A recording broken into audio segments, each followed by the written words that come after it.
ನಾನು ಬಂದ ತಕ್ಷಣ ನಮ್ಮ ತಾಯಂದಿರು ನನ್ನನ್ನು ಕೇಳಿದರು, ಬಸವಣ್ಣವರು ಮಹಿಳೆಯರಿಗೆ ಏನು ಮಾಡಿದರು ಅಂತಕ್ಕಂಥದ್ದನ್ನು ಸ್ವಲ್ಪ ಮಟ್ಟಿಗೆ ಹೇಳ್ರಿ ಅಂತಕ್ಕಂಥದ್ದನ್ನು. ಈಗ ಬಸವಣ್ಣನವರು 8ನೇ ವಯಸ್ಸಿಗೆ ನಾನು ಯಾವಾಗಲೂ ಹೆಣ್ಮಕ್ಳಿಗೆ ಹೇಳ್ತಿರ್ತೀನಿ, ಬಸವಣ್ಣನವರನ್ನು ಪುರುಷರು ಎಷ್ಟು ಪ್ರೀತಿಸ್ತಾರೆ, ಗೌರವ ಕೊಡ್ತಾರೆ, ಅದಕ್ಕಿಂತ 10 ಪಟ್ಟು 100 ಪಟ್ಟು ಮಹಿಳೆಯರು ಬಸವಣ್ಣನಿಗೆ ಗೌರವ ಕೊಡಬೇಕು ಅಂತ.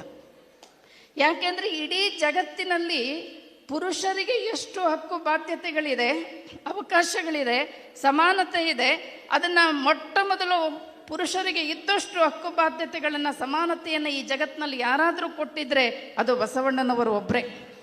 ಇಡೀ ಜಗತ್ತಿನಲ್ಲಿ ಸಣ್ಣ ವಯಸ್ಸಿಗೆ ಕೇಳ್ತಾರೆ, ನನಗೆ ಹಾಕುವಂಥ ಜನಿವಾರ ನಾ ಅಕ್ಕನಿಗೆ ಹಾಕಿದರೆ ನಾನು ಹಾಕ್ಕೊಳ್ತೀನಿ ಅಂಥೇಳಿ.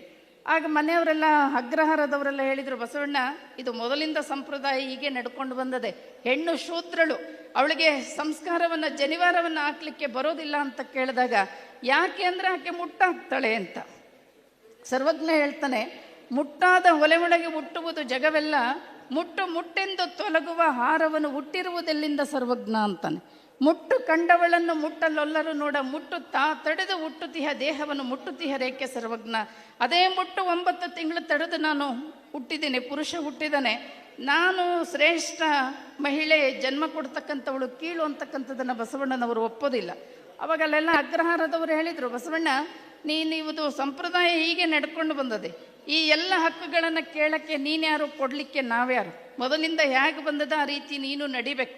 ನೀನೇನಾದರೂ ನಡೀತಾ ಇದ್ದರೆ ನಮ್ಮ ಅಗ್ರಹಾರದಲ್ಲಿ ನಿನಗೆ ಇಲ್ಲಿ ಇರಲಿಕ್ಕೆ ಅವಕಾಶ ಕೊಡೋದಿಲ್ಲ, ಇಡೀ ನಮ್ಮ ಅಗ್ರಹಾರದಿಂದಲೇ ನಿನ್ನನ್ನು ಬಹಿಷ್ಕಾರ ಹಾಕಬೇಕಾಗುತ್ತೆ ಅಂತ ಹೇಳಿದಾಗ 8 ವರ್ಷದ ಬಾಲಕ ಬಸವಣ್ಣ ಎದ್ದು ನಿಂತು ಹೇಳ್ತಾನೆ, ನೀವೇನು ನನಗೆ ಬಹಿಷ್ಕಾರ ಹಾಕೋದು, ನಿಮ್ಮ ಅಸಮಾನತೆ ಇರ್ತಕ್ಕಂಥ ಧರ್ಮಕ್ಕೆ ನಾನೇ ಬಹಿಷ್ಕಾರ ಹಾಕ್ತೀನಿ ಅಂತ ಹೇಳ್ತಾರೆ.